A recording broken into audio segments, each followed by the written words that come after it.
To start us off, we'll be focusing on trademark protection. Does anyone want to venture at the legal definition of what a trademark is? Now, there's some lawyers in the room as well. Anyone just their gut reaction of what a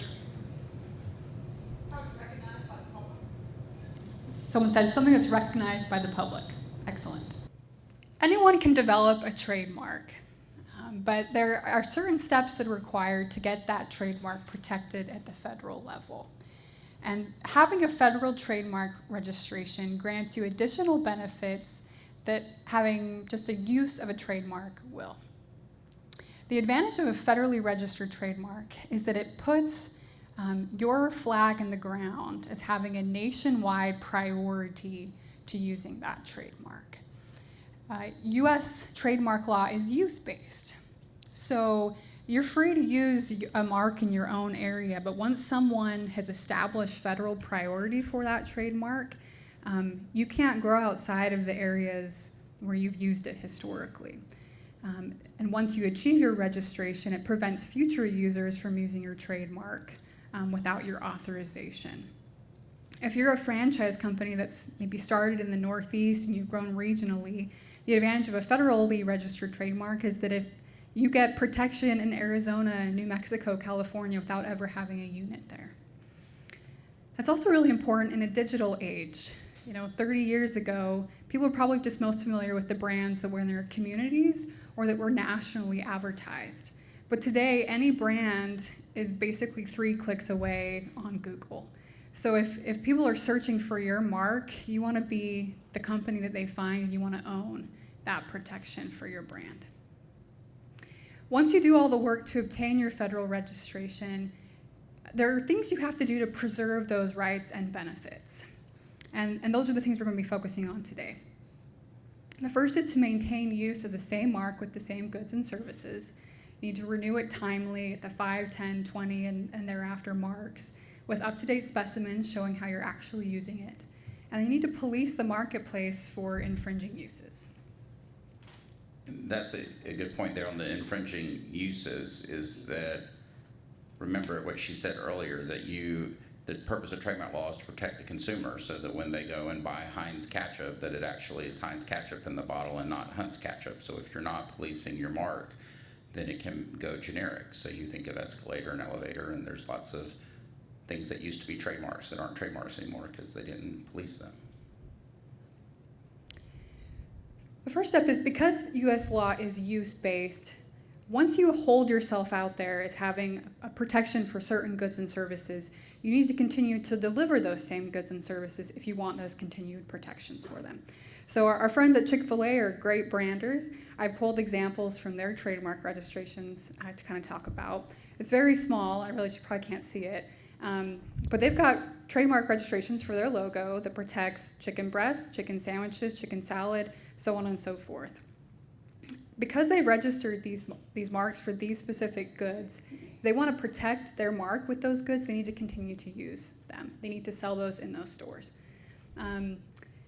There is some nuance about being able to put product lines in and out of service, right? You can have seasonal items. You can bring back items periodically. McDonald's McRib sandwich is an example, where they're not constantly selling that sandwich, but they're preserving their trademark rights by bringing it back periodically.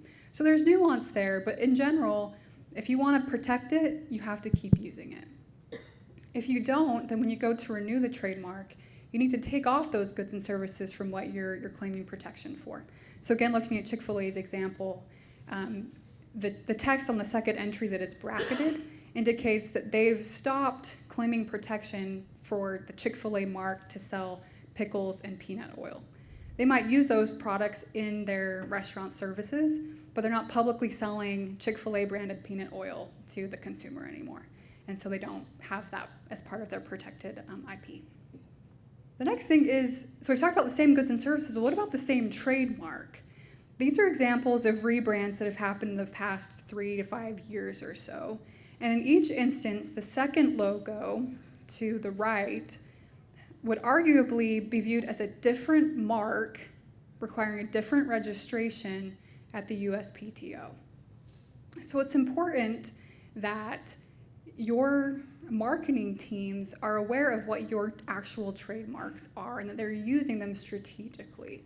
If you're having, I mean, it's very routine for brands to have updates in their branding and marketing and logos, and that's healthy and that's great. But you need to phase those in strategically so that you don't lose protection of your old logos before you've developed the protection for your new logos as well and obtained registrations for them. This also shows the advantage of having your word mark protected because the name of your company, the words themselves, are less likely to change than logos and other images that change over time. And one thing to consider here too is to have a brand style guide as you grow, right? Often we have, as Emmy noted, a brand standards manual that speaks to a lot of things of how to make the Chick-fil-A chicken sandwich and so forth, but it doesn't tell them how to use the logo and what are permitted uses or not. And so I definitely recommend that be part of your brand standards manual because that obviously goes to the essence of how your mark is used. Because otherwise franchisees will be using old t-shirts and everything else that they've already paid for, even though those aren't on brand today.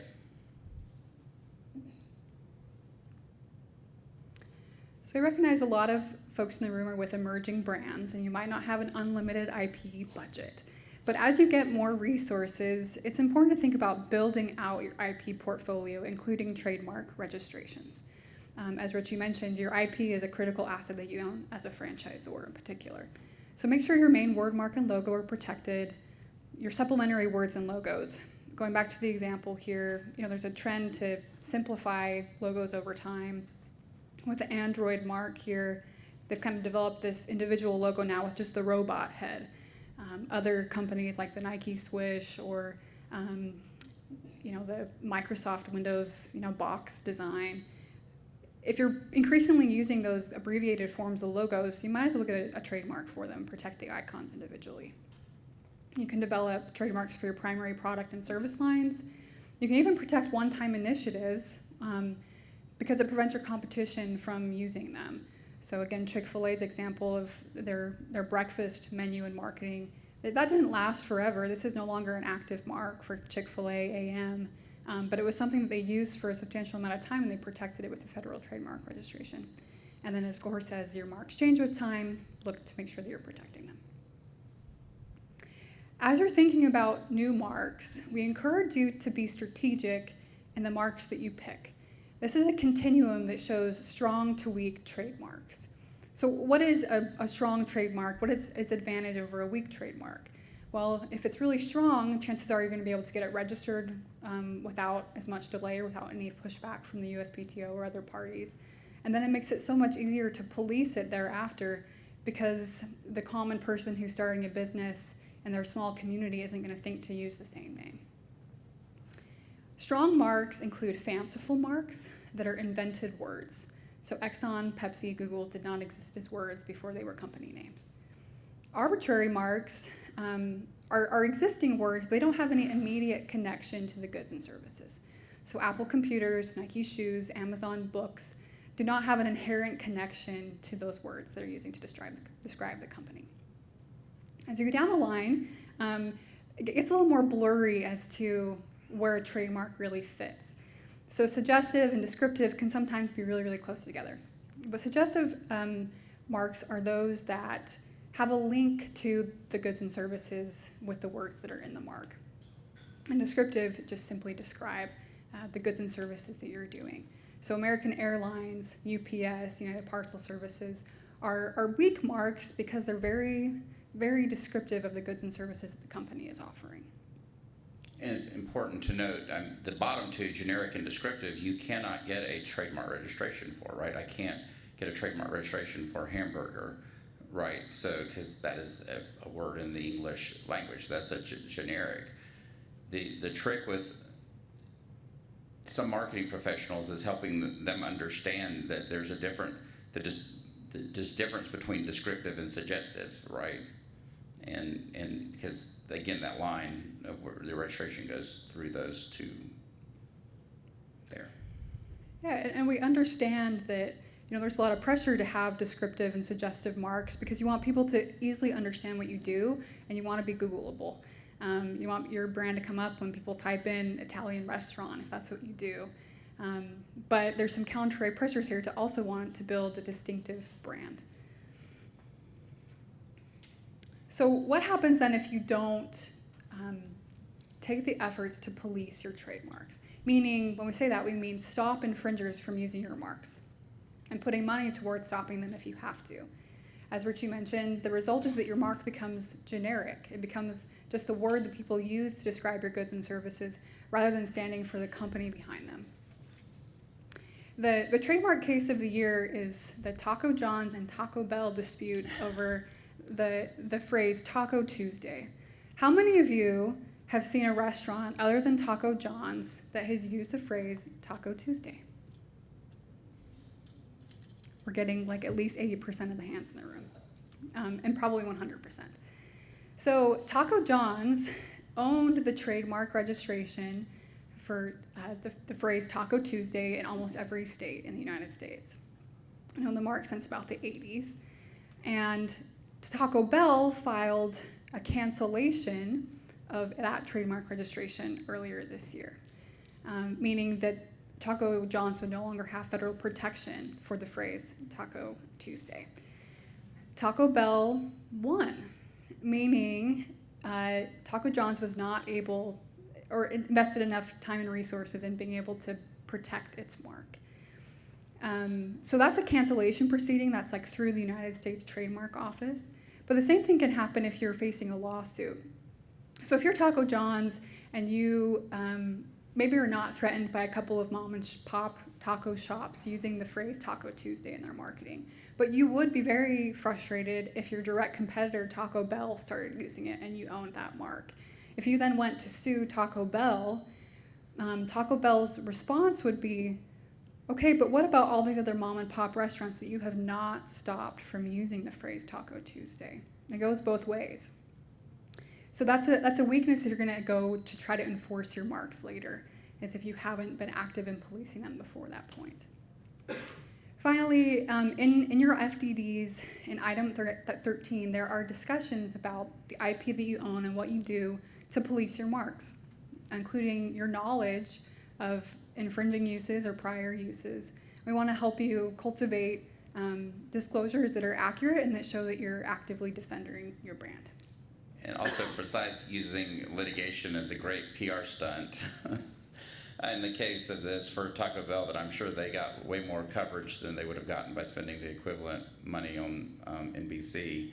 They really had no choice if they wanted to run promotions with Taco Tuesday, because had they run them, like Carlie said, they could have expected to spend a lot more money on the incoming fire from Taco Tuesday. From Taco John's, had they sought to enforce this abandoned mark. So here are some action items for you. Monitor third-party use of your trademarks. As our firm has access to third-party commercial searches that we can help order for you, that for a few $1,000s a year, you're able to have kind of the scope of people's registrations and uses on the internet and web, and in their business names, to protect your key marks. If you're not able to buy those services right now, at the very least, set up a Google AdWord alert so that you know when people are using your marks and making sure that they're all authorized. Second, we encourage you to identify opportunities to expand your portfolio.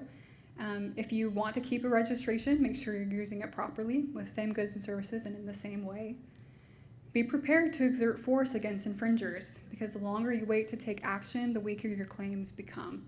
And if you don't take any action at all, you might be in a Taco Tuesday situation.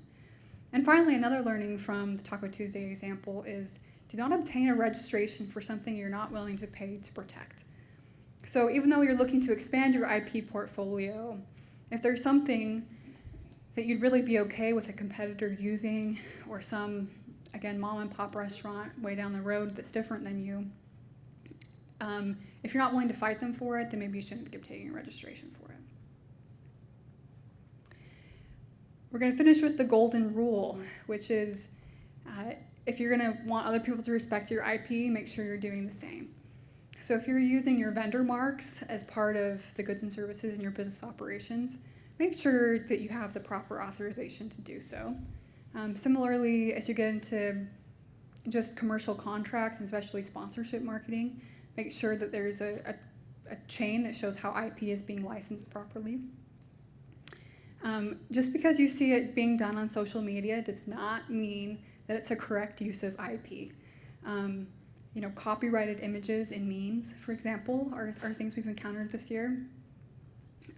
Just because it's even a common convention in social media doesn't necessarily mean that it's legal. So be careful about what you're allowing your franchisees to do.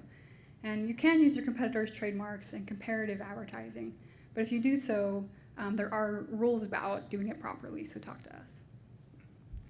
Think about what guidance you're giving your franchisees as they approach other people's IP.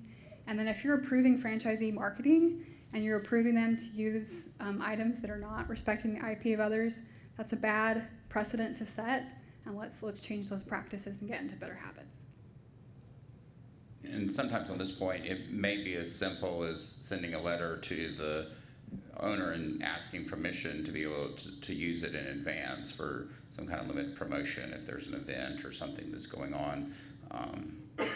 Also, sometimes you may be able to go back and buy, if the trademark is that important to you, you may be able to, sometimes clients will have us send a letter anonymously to the owner and say, we'll pay you $5,000 or $10,000 for the mark, our client will, and you can keep using it, but we want to own it, right? And people get their money back for having filed the registration, and our client gets to own the mark. So those kind of techniques work well too.